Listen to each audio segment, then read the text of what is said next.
Salut, salut, comment vous allez? J'espère que ça va très bien. Par la grâce et l'amour divin, j'espère que chacun de vous se porte à merveille, même si ce n'est pas le cas à cause de cette pandémie que nous traversons tous à travers le monde. Les choses ne vont pas telles que nous le voulions, mais à quelque chose, malheur est bon.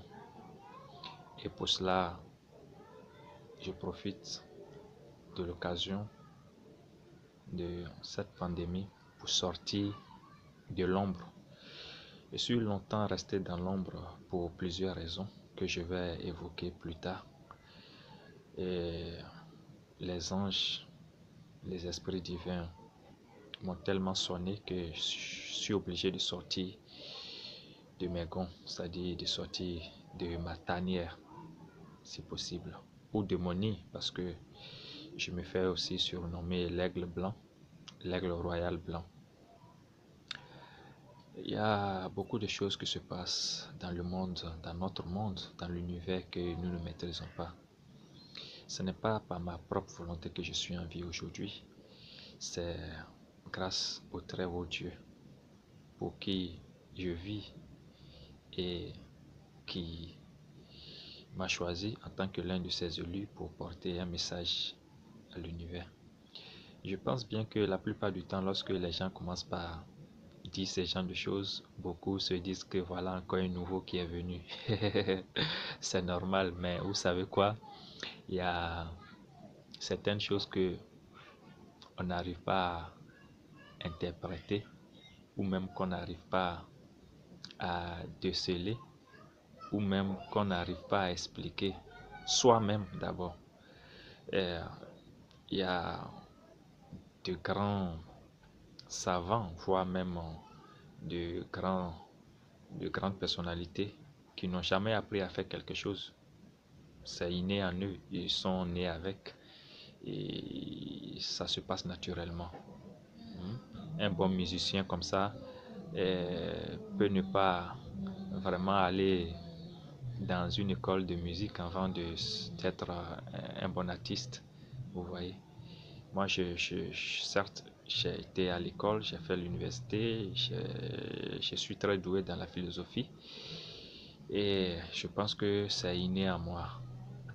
À part la philosophie, je sais que je suis un homme paranormal, pour ne pas trop discourir, pour ne pas tourner autour du pot.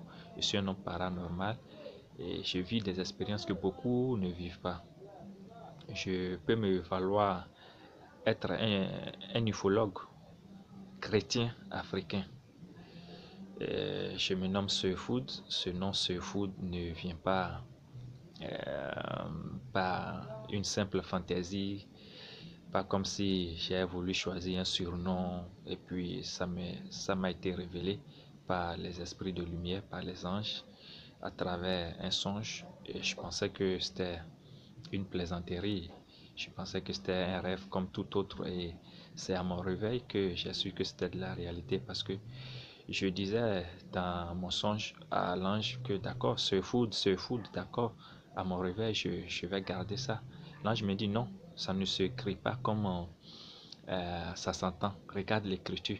Et j'ai commencé par voir une écriture en lumière. C'était comme dans un jardin et une forêt où il y a de belles fleurs et les flammes ont commencé par écrire le nom Food et j'ai vu que ça c'était pas de la blague parce que c'est suite à plusieurs épreuves. J'ai fait plus d'un an de chasteté et j'étais vraiment spirituel. Il y a mes amis même qui se moquaient de moi, qui se disaient bon, qui est ce gars-là, il ne veut pas sortir avec les femmes. On amenait même des femmes, hein, me proposer de belles filles. Je restais là à ne rien faire. Et bon, j'ai vécu pas mal d'épreuves. Et je pense que c'est suite à certaines tentations, non seulement sur le plan sexuel et sur d'autres plans, j'ai vécu tellement d'épreuves que si j'étais une personne simple, ordinaire, je pouvais réagir et ces gens-là allaient devenir des ennemis jurés mais j'ai bravé pas mal de preuves dans ma vie et je suis fier de ça.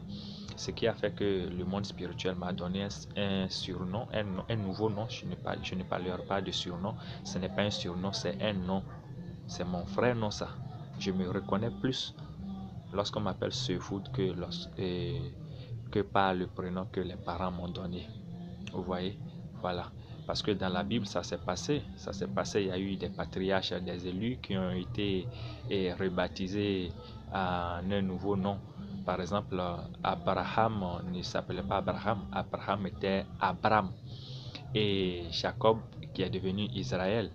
Vous voyez, il y a pas mal d'exemples comme ça où des patriarches ont été rebaptisés. Vous voyez, c'est un peu ça.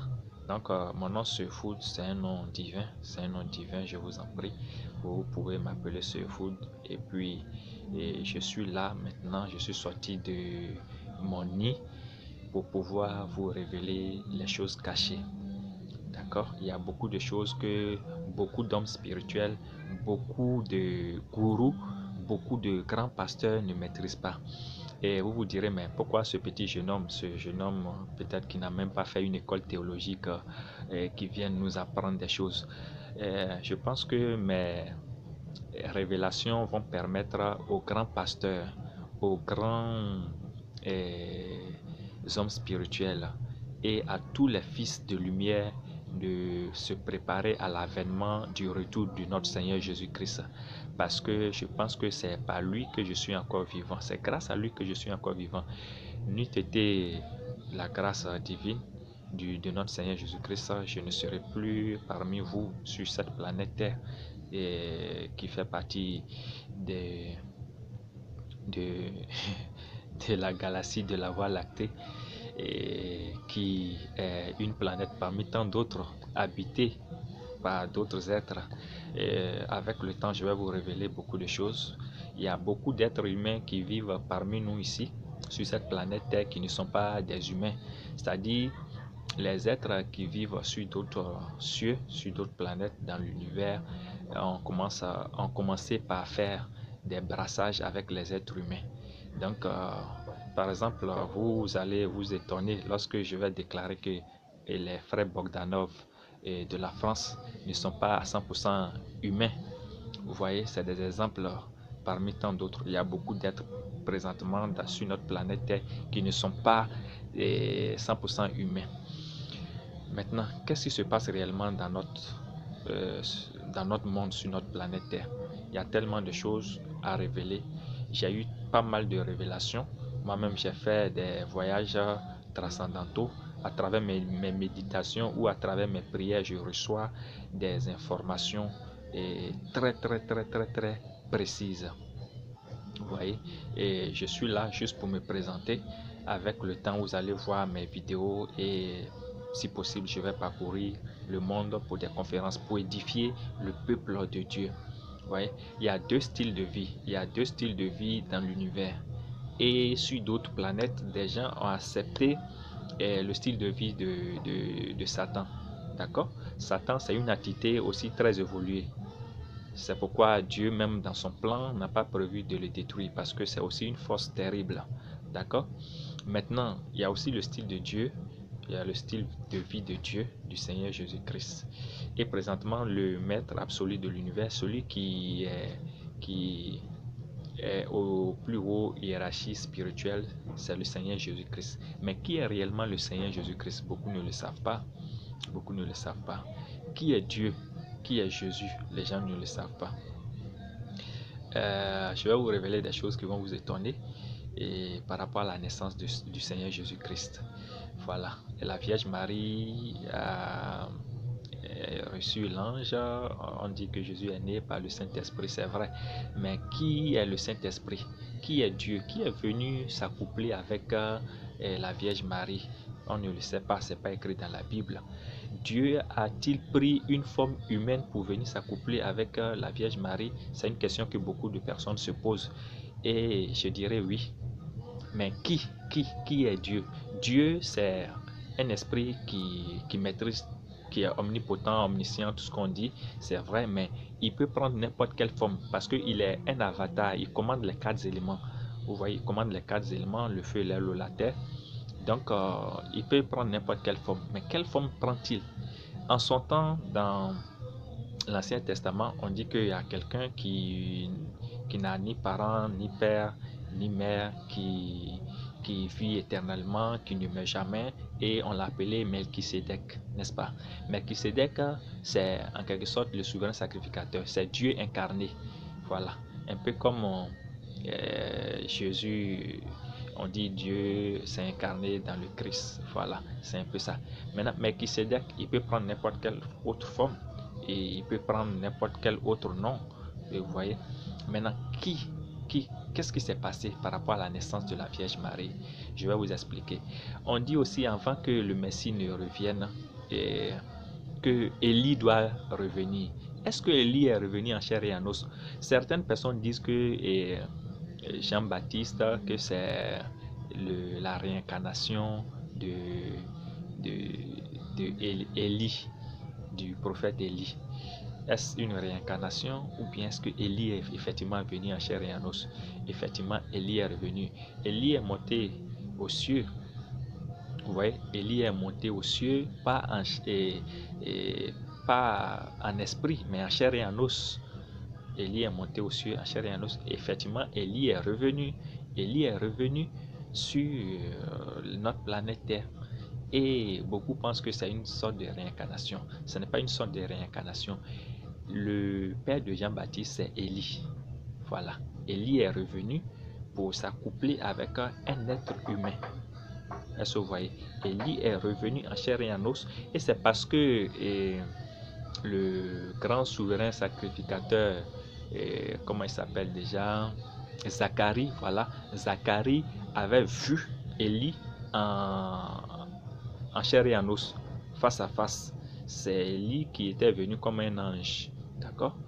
Et c'est parce que Zacharie l'a vu et il ne pouvait pas permettre à ce que Zacharie puisse dévoiler le secret. C'est pourquoi on l'a rendu muet pendant un bon moment pour qu'il apprenne à accepter cette réalité. Vous allez penser que c'est de l'adultère, du fait qu'un être qui a tellement évolué, qui est considéré comme un ange, Élie, vienne s'accoupler avec un être humain, avec la femme d'autrui, pour pouvoir concevoir un être qui va aplanir le sentier du Messie. Vous voyez, ce que nous on prend pour mauvais peut ne pas être mauvais chez Dieu. D'accord? Donc je vous déclare, que vous le croyez ou pas, que le père de Jean-Baptiste c'est Élie et non Zacharie. Zacharie n'est pas le papa de Jean-Baptiste. Maintenant, Jésus même a un père qui était venu. Avec le temps, je vais vous le révéler. Maintenant, lorsqu'on parle des cieux, c'est quoi? Est-ce que c'est le plan astral? Est-ce que c'est le plan physique? On parle du paradis. Les pasteurs n'expliquent pas à leurs fidèles qu'est-ce que le ciel. On parle tous du ciel et on va aller au ciel. Mais qu'est-ce que le ciel? Les gens pensent que le ciel, c'est le plan invisible. Lorsque quelqu'un meurt, et il va au ciel. Le ciel, c'est vague. Vous voyez, Jésus avait dit en son temps que ne savez-vous pas qu'il y a plusieurs demeures dans la maison de mon Père? La maison de son Père, c'est l'univers. L'univers est infini, est immense. Mais ces demeures, ce n'est pas seulement les dimensions. Ce n'est pas les dimensions, mais il y a tellement de planètes habitées dans notre galaxie et sur d'autres galaxies que nous, on est très en retard. Les êtres humains, nous n'avons pas encore accepté la réalité qu'il existe d'autres êtres très évolués sur d'autres planètes. Et c'est malheureux. C'est malheureux. Mais il y a beaucoup de dirigeants, de grands hommes qui connaissent cette réalité sur notre planète. Ils ne vous disent pas plus qu'ils n'en savent. Voilà un peu la réalité. Les dirigeants de cette nation, même il y a des grands pasteurs qui savent bien cette réalité-là. Quand on parle du ciel, le paradis, c'est une planète qui existe bel et bien. Le Seigneur Jésus-Christ est sur une planète, mais cette planète n'est pas comme la nôtre. Et je connais bien le nom de cette planète, mais je vais me taire d'abord. Avec le temps, on va plus développer. Lorsque vous allez aimer cette vidéo et la partager, je pourrais commencer par faire des conférences, par faire d'autres vidéos plus explicatives pour vous révéler de façon très précise toutes les révélations qu'on me donne. D'accord? Je vais vous donner un avant-goût. Dans l'Apocalypse, lorsque on dit les étoiles vont tomber, les étoiles vont tomber, les étoiles vont tomber.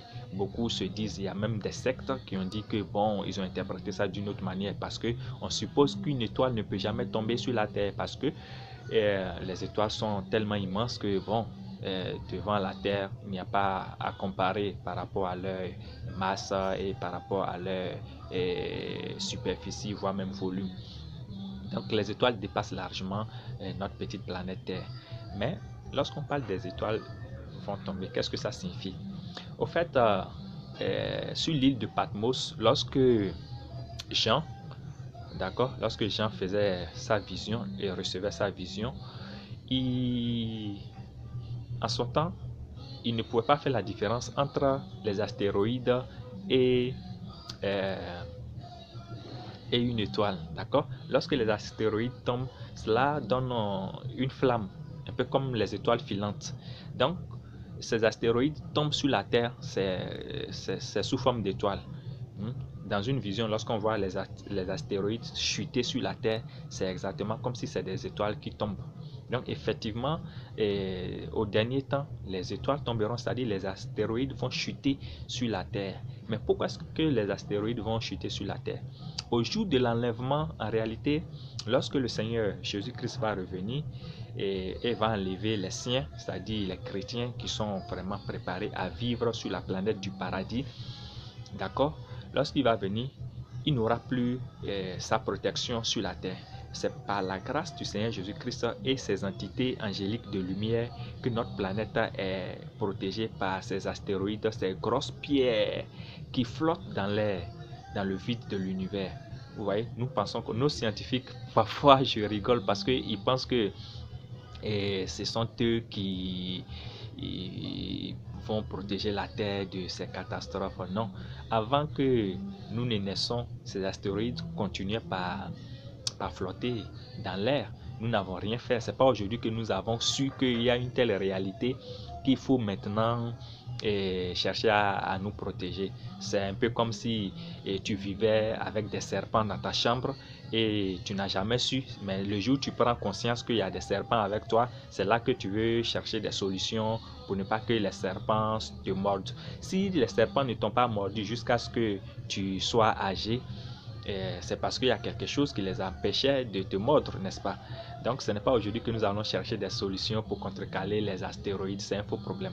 C'est la main du Seigneur Jésus-Christ et les entités angéliques, les êtres évolués d'autres galaxies qui sont aussi comme des anges parce que leur niveau d'émancipation spirituelle a atteint un niveau où ils sont comme des anges. Donc ils ne nous veulent aucun mal. Mais je vous avais expliqué qu'il y a deux styles de vie. D'accord? C'est de cette même manière que sur d'autres planètes, Satan a pu dominer par son style de vie et ces êtres-là sont développés sur le plan technologique. Et eux, ils ne vivent que la science. Ouais? Et ces deux tendances-là viennent sur la terre pour conquérir notre terre. Donc notre terre est un champ de bataille au fait, une concurrence entre le camp du diable et le camp du Seigneur Jésus-Christ, le camp de la lumière. Vous voyez? Donc toutes ces réalités, il faut qu'on vous explique pour que les chrétiens sachent que nous sommes à la fois dans une bataille spirituelle et physique. Vous voyez, c'est un peu ça. Et je pense que il y a tellement de choses que j'ai fait juste le résumé de tout ce que je vais essayer de vous révéler. Donc, quand ces étoiles, quand le Seigneur Jésus-Christ n'aura plus sa main sur la terre, sa main protectrice plutôt sur la terre, et que bon, ce serait maintenant dans les mains de Satan. Satan n'a pas toute la force de protéger notre planète Terre. Ce qui fait que les astéroïdes seront libres de chuter comme ils veulent sur notre planète Terre. Mais de la manière le Seigneur Jésus-Christ va même venir, beaucoup de personnes ne savent pas. Il a dit qu'il viendrait comme un voleur, n'est-ce pas? Le Seigneur Jésus-Christ va venir comme un voleur. Maintenant, j'écoute certains pasteurs dire que par rapport au décalage horaire, et par rapport au décalage horaire, que ça peut être la nuit chez certains, n'est-ce pas? Et ils ont raison, c'est vrai, par rapport au décalage horaire, parce que lorsqu'il fait jour, quelque part, il fait nuit. Notre planète est une sphère qui tourne autour du Soleil et sur elle-même, n'est-ce pas? Maintenant, il y a un événement qui va se produire le jour-là. Ce sera un jour spécial. Pour cette première fois sur notre planète Terre, il va faire jour partout. C'est-à-dire, il va sonner la même heure partout. C'est-à-dire, si c'est à 10 heures que le phénomène se produit, le temps qu'il fait à 10 heures sur tous les continents, ce serait exact. Donc, il va faire jour. Dieu ne va pas vouloir qu'il ait une sorte de favoritisme envers d'autres et de l'autre côté, d'autres ne seront pas favorisés. Il va se passer ce jour-là un phénomène qui ne s'est jamais produit. Il va faire jour sur tous les continents. Et nous allons tous voir le Seigneur Jésus-Christ sur son cheval ailé venir comme ça. Tout le monde serait témoin. Mais il ne va pas prévenir. Parce que la planète sur laquelle il vit, il ne fait jamais nuit. Ce n'est pas comme sur notre planète. Donc la notion de temps n'existe pas. C'est parce que ici, de temps en temps, il fait nuit et de temps en temps, il fait jour que nous avons la notion du temps, n'est-ce pas? Donc c'est un peu ça. Donc attendez-vous à voir le Seigneur Jésus-Christ un peu comme un voleur. Mais le jour-là, il va se passer un phénomène où il va faire jour un peu partout dans le monde. Voilà, il ne va pas faire nuit quelque part et jour quelque part. Donc, si les pasteurs n'ont pas encore cette révélation, moi je les informe que c'est comme ça que les choses vont se passer. Ce que vous voyez. Maintenant, il y a une dernière chose que je vais dire rapidement avant de fermer cette vidéo. Il y a beaucoup d'hommes de Dieu qui ne savent pas réellement pourquoi est-ce que certaines choses se passent sur notre planète Terre. Les cataclysmes, bon, on parle de l'Apocalypse, tout est dans la Bible, mais qu'est-ce qui se passe réellement? Comment est-ce que le monde se porte? Il y a des secrets que beaucoup de personnes nous ont cachés. Même la guerre de la Syrie, on m'a fait une révélation par rapport à ça. Vous voyez, les pasteurs par exemple ne savent pas pourquoi est-ce qu'il y a la guerre de la Syrie. Vous voyez, on m'a révélé un livre que je ne veux pas donner le nom, et on m'a dit que les causes du conflit de la Syrie la réponse se trouve dans ce livre-là. J'ai cherché ce livre-là, mais il se fait que le stock n'est plus sur le marché. C'est parce qu'eux-mêmes ils savent qu'il y a certaines choses qui sont effectivement dans ce livre-là. Ouais. Donc il y a beaucoup de choses qui se passent et les hommes spirituels, les pasteurs, les grands hommes spirituels ne comprennent pas ce qui se passe. Mais les hommes politiques en savent plus qui ne nous en informent, qui n'informent la population. Ouais. Donc ces choses-là, c'est très important. Un chrétien qui veut vraiment hériter du paradis doit savoir certaines choses. Parce que les pauvres n'iront pas au paradis. Quand je parle de pauvres, ce n'est pas la richesse matérielle ou financière. C'est ce que tu as dans la tête comme connaissance. D'accord? Si tu ne comprends pas la vie à un certain niveau, tu n'hériteras pas du paradis. Donc tu peux être matériellement riche et pauvre en esprit. Tu peux être aussi pauvre matériellement et être riche en esprit. Vous voyez? Et la richesse n'est pas que financière, vous le savez très bien. Maintenant, toute richesse matérielle vient d'abord de la richesse spirituelle. Celui qui est spirituellement riche peut s'abstenir de ne pas être riche matériellement. Ça, c'est volontairement. Mais toute personne qui est riche, qui détient la connaissance, s'il veut être riche matériellement ou financièrement, il le sera. Ça, là, c'est clair. Mais tu peux être riche financièrement et être pauvre en connaissance. Et ça, c'est un péché. Une telle personne n'héritera pas du paradis. Donc, il faut mieux être informé de certaines réalités de la vie pour pouvoir hériter du paradis. Sinon, au dernier jour, le Seigneur Jésus-Christ dira que je ne te connais pas. Ce n'est pas parce que tu prophétises, ce n'est pas parce que tu guéris des malades, ce n'est pas parce que tu fais de l'exorcisme que le Seigneur Jésus-Christ va dire que oui, wow, il a guéri les gens à mon nom et il faut que je le prenne à côté de moi. Non, ça ne va pas se passer comme ça. Vous savez quoi? Il a dit qui n'est pas contre moi, qui n'est pas contre nous, est pour nous. Tout le monde appelle le nom du Seigneur Jésus-Christ aujourd'hui. Tout le monde appelle le nom du Seigneur Jésus-Christ. Mais tout le monde ne pourra pas être avec lui. Les sorciers aussi appellent le nom du Seigneur Jésus-Christ. Même le diable même appelle le nom du Seigneur Jésus-Christ. Vous voyez? Donc ce n'est pas une question d'appeler le nom du Seigneur Jésus-Christ. D'accord? Parce que avant même d'appeler le nom du Seigneur Jésus-Christ, il faut d'abord qu'il y ait une relation entre vous. Parce que la prière, notre Père qui es aux cieux, que ton nom soit sanctifié, que ton règne vienne, que ta volonté soit faite sur la terre comme au ciel. Vous ne savez même pas le secret que cela incarne. Je vais d'abord donner les 3 premières phrases. Notre Père qui es aux cieux, que ton nom soit sanctifié. Avant que ta prière ne puisse porter, avant que toi-même tu puisses avoir une relation intime avec le Seigneur Jésus-Christ, avec Dieu, il faut que tu sanctifies d'abord le nom du Seigneur Jésus-Christ. Si tu ne sanctifies pas, tu appelles le nom du Seigneur Jésus-Christ comme on vend du bonbon, bien comme tu dis bonjour, et n'importe comment, et tu ne sacralises pas ça, tu ne rends pas ça sacré, tu ne peux pas avoir une intimité avec lui, tu ne pourras pas faire des miracles avec ce nom qui incarne tant de pouvoir, n'est-ce pas? Que ton règne vienne, que ton règne vienne. Le règne du Seigneur Jésus-Christ, c'est de faire de notre planète son royaume. Son règne doit venir d'abord dans ta vie personnellement.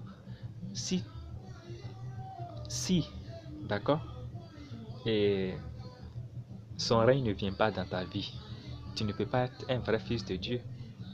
Son règne doit d'abord venir dans ta propre vie. Tu dois l'accepter comme ton Seigneur. Et après cela, maintenant, si chaque individu arrive à tisser cette relation intime avec lui, son règne va s'établir sur toute notre planète Terre. Que ton règne vienne. Notre Père qui est aux cieux, que ton nom soit sanctifié, que ton règne vienne, que ta volonté soit faite sur la terre comme au ciel. Sa volonté, c'est d'établir le royaume du paradis aussi sur la terre. Comme je l'ai dit, sur d'autres planètes ailleurs, dans notre galaxie, comme dans d'autres galaxies, il y a déjà le paradis il y a déjà des paradis établis sur ces planètes. C'est-à-dire les gens vivent à l'aise. Il n'y a pas de détresse, les conflits que nous connaissons ici, là, ça n'existe pas là-bas. Ça n'existe pas là-bas. Donc, eux, ils sont déjà à cette étape.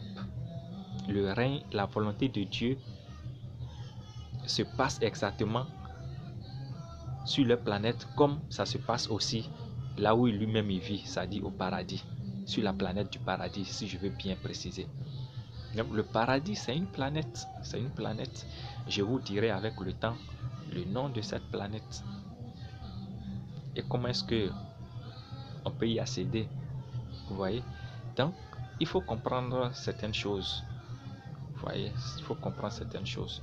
Donc, je vais m'en arrêter là. Il faut que vous compreniez que ce foot est venu juste pour aider les chrétiens et tous les fils de Dieu, tous ceux qui sont liés et qui acceptent l'esprit christique comme le plus haut esprit qui gouverne l'univers, comme Seigneur, comme Sauveur.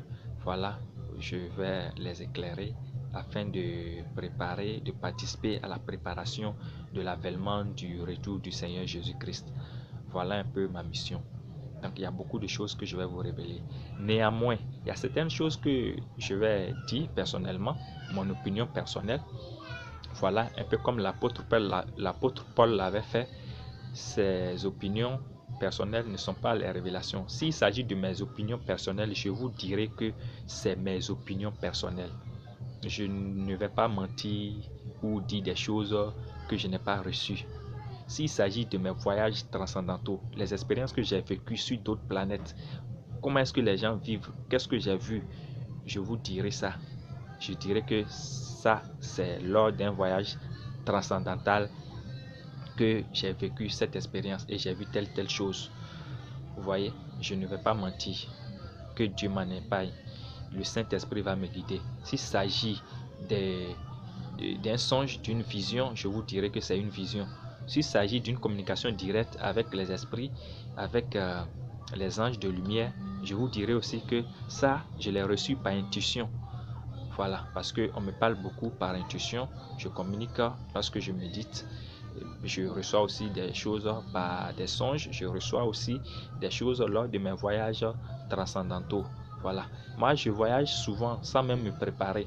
Il y a des écoles spirituelles qui font des exercices, qui apprennent les gens à voyager, à sortir de leur corps. Moi, je n'ai jamais fait une école initiatique. Certes, j'ai parcouru pas mal de religions, j'ai fait pas mal d'études à travers certains ordres, je les ai étudiés, mais je n'ai jamais fait un exercice pour apprendre à sortir de mon corps, pour voyager sur des planètes hors de notre planète Terre. Non, ça vient naturellement comme ça. Lorsque je médite vraiment sur un sujet, et naturellement je sors de mon corps. Et parfois il y a des obstacles qui veulent m'empêcher de revenir, mais comme Dieu a un plan, je n'ai jamais été arrêté par ces entités qui rôdent autour de l'univers. Vous voyez, maintenant, il y a aussi, par exemple, la genèse de l'univers, comme a révélé. Cette théorie de Big Bang, c'est un faux truc. Cette théorie plutôt, cette théorie de Big Bang, c'est un faux truc, c'est du canular. Et je ne sais pas, on les a donné le prix Nobel, je ne sais pas. C'est bon, c'est la vie. Mais comment est-ce que l'univers a été vraiment créé, je vous dirai. Et comment est-ce que le Seigneur Jésus-Christ a participé, et lui avec son Père, le Maître de l'univers, Dieu très haut, El Elyon, Yahvé, comment est-ce qu'ils ont participé à créer notre univers. Je vais vous dire ça. Je vais vous dire ça. Voilà. Donc c'est un peu ça. Ce n'est pas une question de Big Bang. Même les trous noirs dont les scientifiques parlent et qui constitue un mystère pour ces scientifiques, c'est juste l'abîme dont la Bible parle, qui sépare les, les gens qui sont de l'autre côté, c'est-à-dire de l'obscurité, de l'autre côté du monde des ténèbres, et ceux qui sont du monde de lumière. Vous voyez, il y a même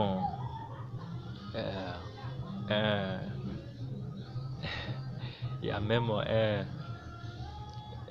comment je vais appeler ça, il y a même un lien physique entre le monde spirituel tridimensionnel et le monde pluridimensionnel plutôt, et le monde physique, notre planète.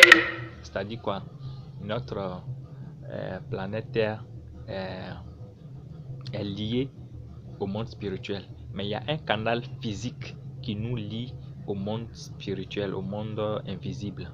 Et ce canal aussi, j'ai eu la chance d'avoir une révélation par rapport à ça.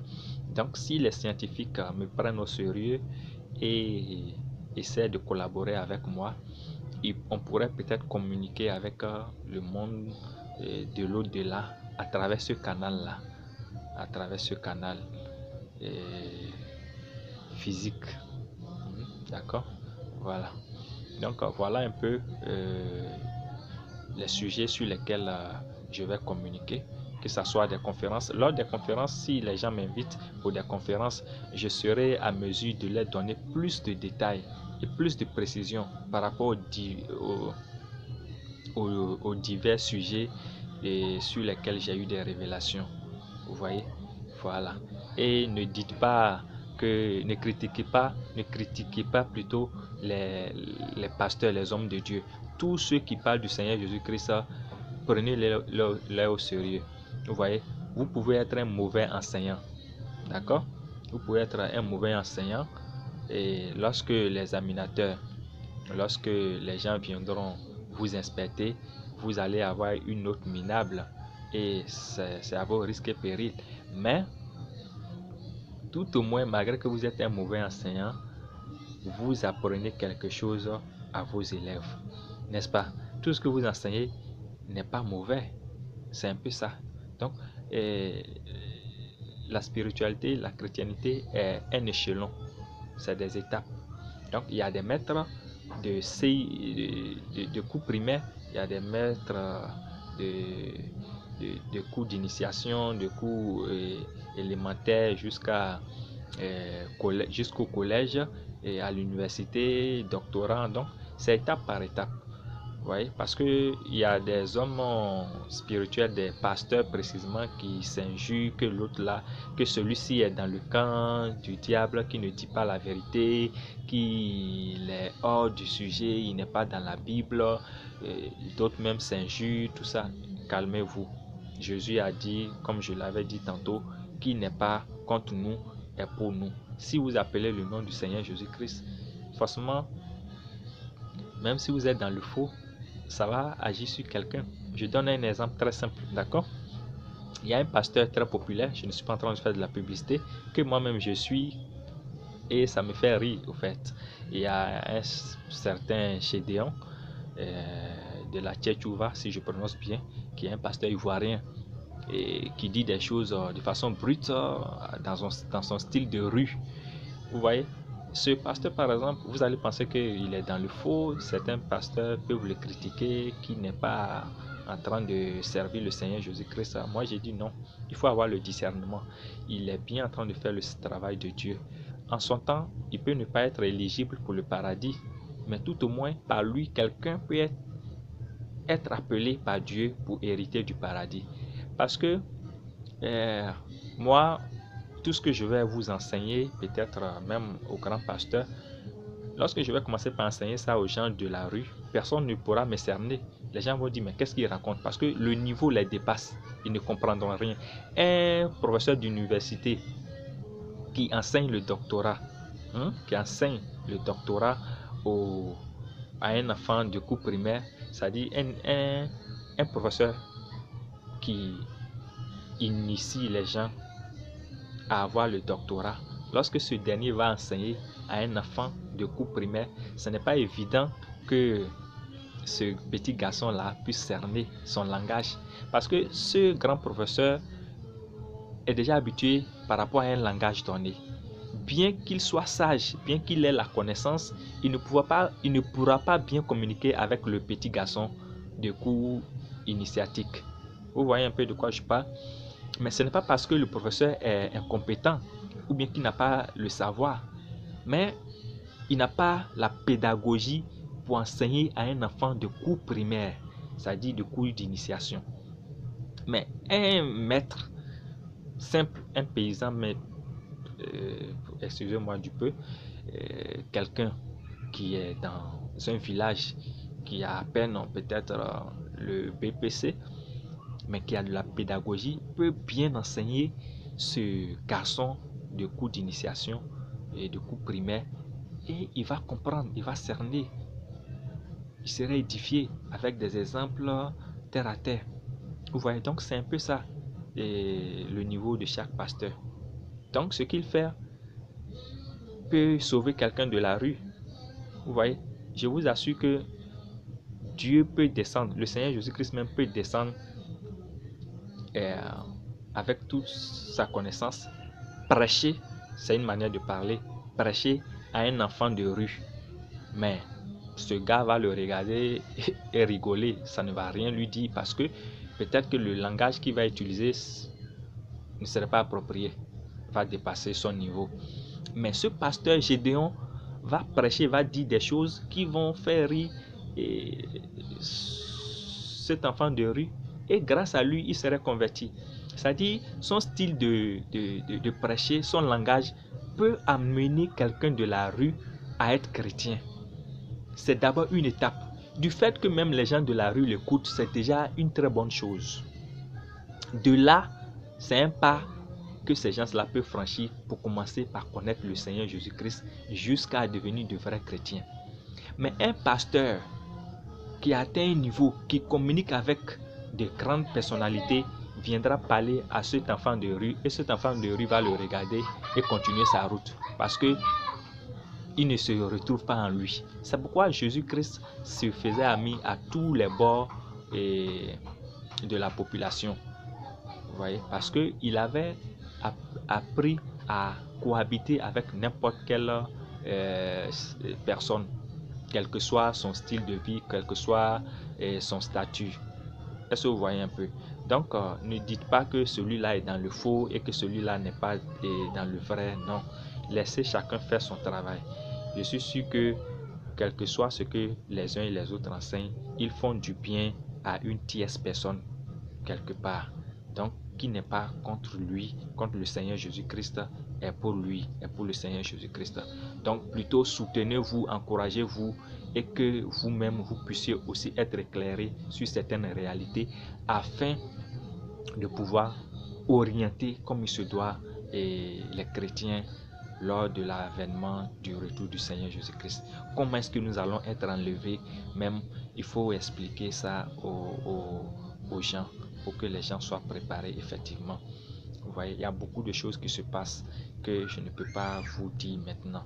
Vous voyez, donc c'est à travers peut-être des vidéos précises et des communications et de formation et même des échanges, parce que moi-même je ne suis pas informé de tout, mais je sais pas mal de choses quand même, vous voyez, et à travers mes communications, à travers les conférences, à travers les vidéos, je vais vous expliquer pas mal de choses et nous allons échanger, que vous soyez pasteur, que vous soyez des hommes spirituels, je vais vous dire beaucoup de choses. Je n'ai pas envie de vexer certaines personnes, mais par exemple, on m'a révélé certains gourous qui ne sont pas allés au paradis, mais que les gens louent sur la terre comme des dieux. Vous voyez? Et c'est des gens que j'apprécie beaucoup, des maîtres, des gens qu'on appelle maîtres, tout ça là. Ils n'hériteront pas du paradis à cause de quelque chose qu'ils n'ont pas su faire. Vous voyez? Donc voilà. Avec le temps, je vais vous révéler pas mal de choses.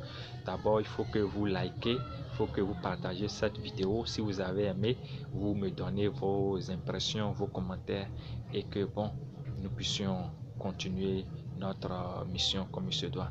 Voilà, c'était sur Food. Moi, je suis à part mon travail de messager divin, ufologue chrétien. Je parle d'ufologue chrétien parce que quand on parle d'ufologue, beaucoup de personnes se demandent s'il y a des ufologues en Afrique noire. Je suis au Bénin, n'est-ce pas? Mais les gens vont se dire, mais est-ce que les gens voient des scoops volantes au Bénin, tout ça? Oui, moi j'en ai vu, j'en ai filmé avec mon portable, mais c'était pas clair. J'étais obligé de supprimer. Mais je suis en train de faire le programme pour avoir, comment on appelle, les jumelles à caméra ou à photo pour pouvoir vous capturer une belle image de ces vaisseaux qui nous rendent visite. Vous voyez, voilà. Et à part ça, il y a aussi d'autres choses que nous aurons l'occasion sur lesquelles nous aurons l'occasion de communiquer. Voilà. Donc je suis un ufologue chrétien et écrivain aussi, chercheur en métaphysique et des choses paranormales. Voilà, je suis dans le domaine sportif, je suis un instructeur sportif au Bénin, et précisément dans le football et de l'athlétisme. Voilà, donc aimez ma vidéo et si vous avez des commentaires, vous pouvez laisser vos commentaires. Vous avez aussi mon numéro et en même temps c'est mon numéro WhatsApp. Vous pouvez me laisser des commentaires et aussi vos impressions. Si vous avez des choses, vous pouvez me le dire. Si vous avez aussi des invitations pour des conférences, vous pouvez aussi m'appeler.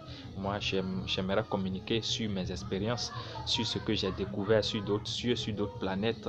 J'aimerais partager aussi mes révélations au monde parce que c'est ce à quoi Dieu m'a appelé et m'a maintenu en vie, parce que moi-même j'ai vécu une expérience où j'étais mort, je suis sorti de mon corps. Ça là, ce n'est pas une expérience de voyage espace-temps, non, c'est différent de mes voyages espace-temps que j'appelle voyages transcendantaux. C'est différent. Je suis mort, je suis sorti de mon corps, je suis allé dans une autre dimension. Et j'ai vu comment est-ce que la mort, ça se passe. Ce n'est rien d'extraordinaire. Les gens se lamentent ici, mais l'homme, celui qui est mort est vraiment en paix.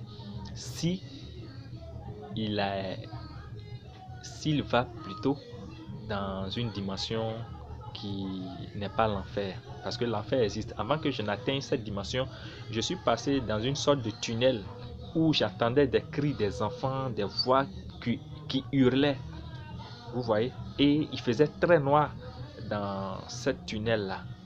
Donc l'enfer existe vraiment, l'enfer est une réalité. Qui sont ces gens qui hurlaient? S'ils étaient en paix, je n'allais pas entendre des hurlements, des cris, jusqu'à ce que je me retrouve devant un rideau blanc.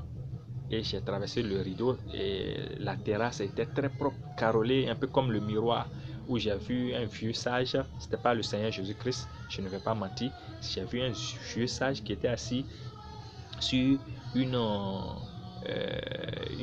un fauteuil de roi, c'est-à-dire le siège des rois. Et le vieux à bas blanc était là-dessus et le vieux m'a appelé pour me dire des choses. Mais jusqu'à aujourd'hui, je n'arrive plus à me rappeler précisément ce que ce vieux m'a dit. Peut-être que c'est l'un de mes ancêtres, qui sait. Vous voyez? Donc, j'ai vécu aussi une expérience et c'est par la grâce du Seigneur Jésus-Christ que je suis en vie. Et j'ai vécu pas mal d'épreuves que je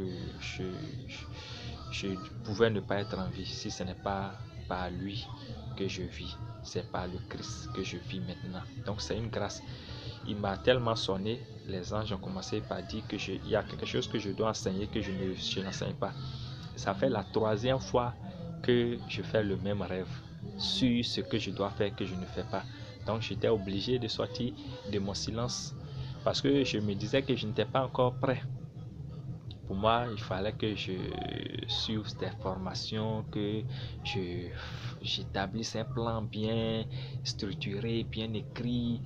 Mais parfois, avant que l'oiseau apprenne à voler, il faut qu'il se jette. Et c'est lorsqu'il débat les ailes qu'il apprend à voler. Donc c'est un peu ça. Je pense qu'il y a beaucoup de choses que nous allons dire pour éclairer l'opinion publique. Moi, je n'ai plus peur de quoi que ce soit parce que j'ai vu beaucoup de choses et je suis lié au Seigneur Jésus-Christ. Voilà, merci beaucoup et infiniment merci. Ma vidéo a été un peu longue, vous allez m'excuser, mais c'était pour résumer tout ce sur quoi je dois communiquer et pour me présenter un peu et pour que vous puissiez savoir qui je suis. Voilà, je suis Sefoud, le messager divin. Chrétien, voilà, je suis mon maître, mon Seigneur, mon Père, mon frère aîné, c'est le Seigneur Jésus-Christ. Voilà, le Seigneur Jésus-Christ, rien que lui. Malgré que j'ai vécu comme l'enfant prodige, j'ai parcouru pas mal de choses, j'ai fait pas mal d'expériences, j'ai même évoqué des entités de magie, tout ça, mais pas fini. Dieu merci, rien ne m'est arrivé, je ne suis pas devenu fou, j'ai eu des chocs électromagnétiques qui pouvaient me rendre fou. J'ai vécu pas mal d'expériences, mais à cause du Seigneur Jésus-Christ, je suis devant vous, très intelligent, je suis même très doué et très inspiré et je suis vraiment connecté à la source divine, ce qui fait que je n'ai plus peur de rien.